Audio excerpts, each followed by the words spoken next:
This is the second video of the canal system. Now I am telling you about the flagellated canal or radial canal. These are elongated and finger-like radial canals that are situated around the spongiocele. स्पोंजोसील की जो boundary है वहाँ पर ये structure present होती हैं, जिनको हम रेडियल कैनाल भी कह सकते हैं और फ्लैजेलेटेड कैनाल्स भी कह सकते हैं. These project perpendicularly from the spongiocele like the bristles on the bottle brush. Means ये परपेंडिकुलर सिचुएशन में लगे होते हैं. जैसे कि ब्रिस्टल्स किस पर लगे होते हैं? ब्रश पर लगे होते हैं. ठीक है, बोटल ब्रश होता है ना, उसकी साइड में जो वो स्टिक होती है, जो वो डंडी होती है, उसकी साइड में बाल से निकले होते हैं ना प्लास्टिक के, वो उस सेम उसी तरह से स्पॉन्जोसील के अंदर रेडियल कैनाल प्रेजेंट होती है या फिर फ्लैजेलेटेड कैनाल्स प्रेजेंट होती हैं.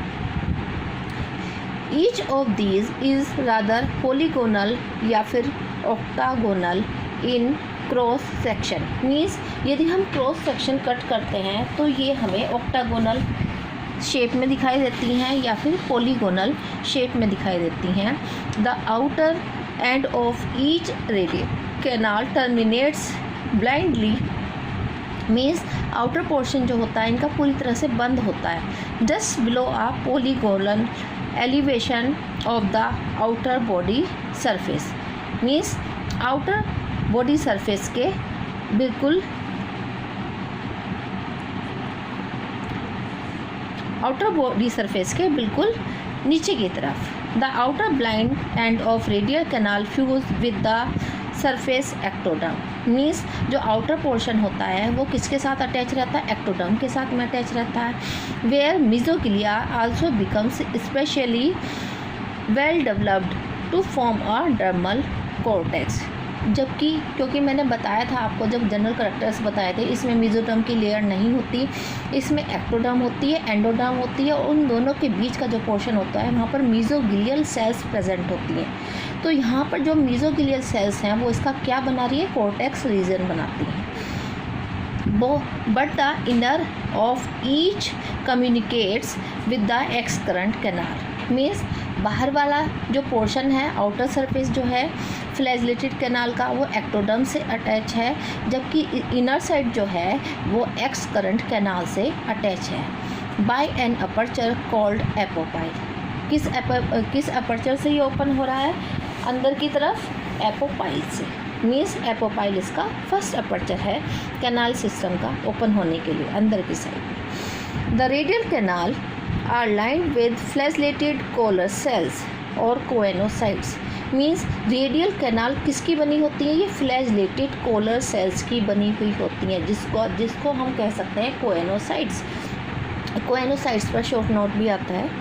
Hence also called the flagellated canals. क्योंकि इसमें फ्लैजेलेटेड सेल्स प्रेजेंट होती हैं, इसीलिए इस कैनाल को फ्लैजेलेटेड कैनाल बोलते हैं. नेक्स्ट है excurrent canal. The excurrent canal is a short and wide passage. Short भी है और वाइड भी है. मीन्स छोटा भी है और चौड़ा भी है. Leading from the flagellated canal to the spongocoel. ये फ्लैजेलेटेड कैनाल को स्पॉन्जोसील में ओपन कराता है. ठीक है, मतलब स्पॉन्जोसील तक जाने के लिए फ्लैजेलेटेड कैनाल से रास्ते में क्या मिलेगा? एक्सकरेंट कैनाल से होकर गुजरना पड़ेगा. into which it opens by a wide aperture called the internal or gastric ostia.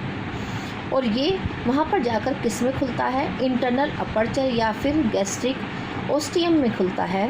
The outer end of the excurrent canal is partly separated from the flagellated chamber by a thin diaphragm.